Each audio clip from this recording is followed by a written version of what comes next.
All right, we have some breaking news. Marvin Lewis is out as head coach of the Bengals. The team just released a statement saying they mutually decided to part ways. Lewis was the head coach since 2003, led the Bengals to the playoffs 7 times, but they were winless in those games. So, Shannon, are you surprised? I'm not, and it was a great run for 16 years. And a lot of people don't remember what the Bengals were like before Marvin got there. They were terrible. They were terrible when I played. They were terrible for a long time until Marvin got there. They had missed the playoffs 12 straight years before hiring Marvin Lewis. And in Marvin's tenure, they won 5 AFC North titles. They went to the playoffs 5 straight times from 2011 to 2015. But the drawback, Skip, was he was 0-7 in the playoffs. He didn't win a game. He's 8-26 against Pittsburgh. And this year, Skip, he got off to a great start.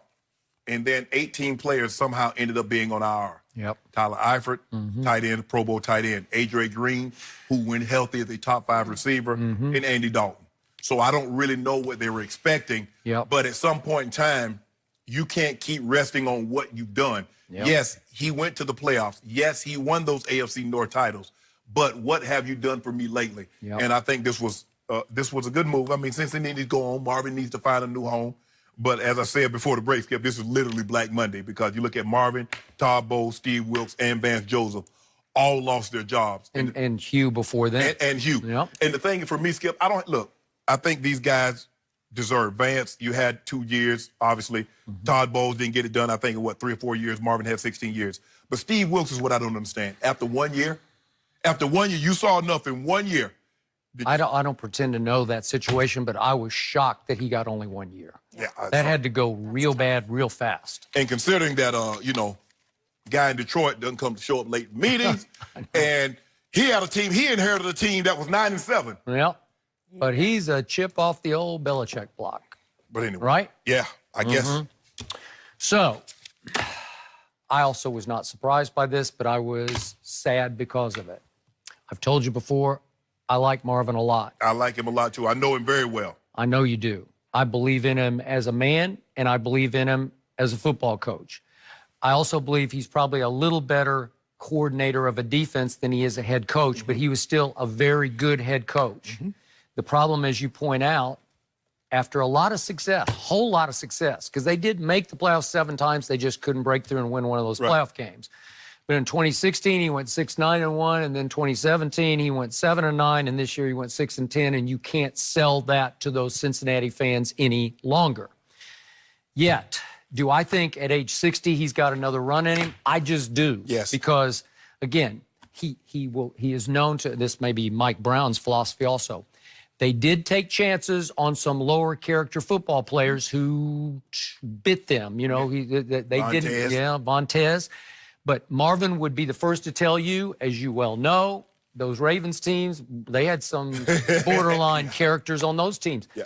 It's a tough game played by tough guys. Yes. And sometimes those tough guys aren't model citizens. So Marvin's just saying, hey, if he can play, I'm going to take a shot with him. I mean, because the thing is, Skip, you have to have a little screw loose to play NFL football. You do. I totally agree. Because you're asking a man to run into another man at a high rate of speed, and you do that 60 I times. agree. Even if you're a good guy, you got to have a screw loose. Yeah, but the thing is, you got to be able to control it, especially once you step off the field. On the field, Skip, is organized violence.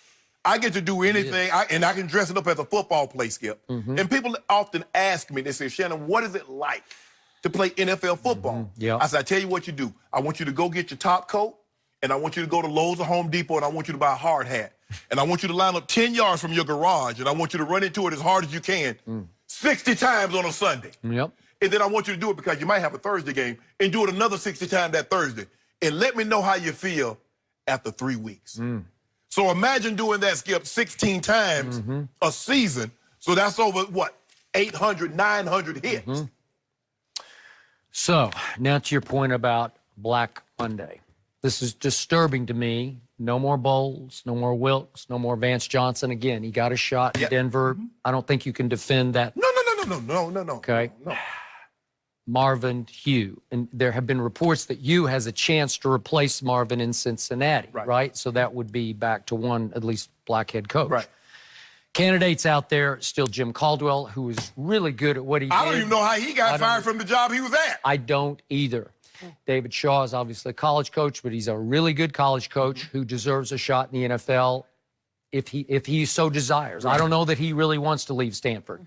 Brian Flores is next on the list in New England as Belichick's new defensive coordinator. Eric Bieniemy is out there, but he's the quote-unquote offensive coordinator under Andy Reid. I'm pretty sure Andy does calls the plays, though. All of that. He just does all the above.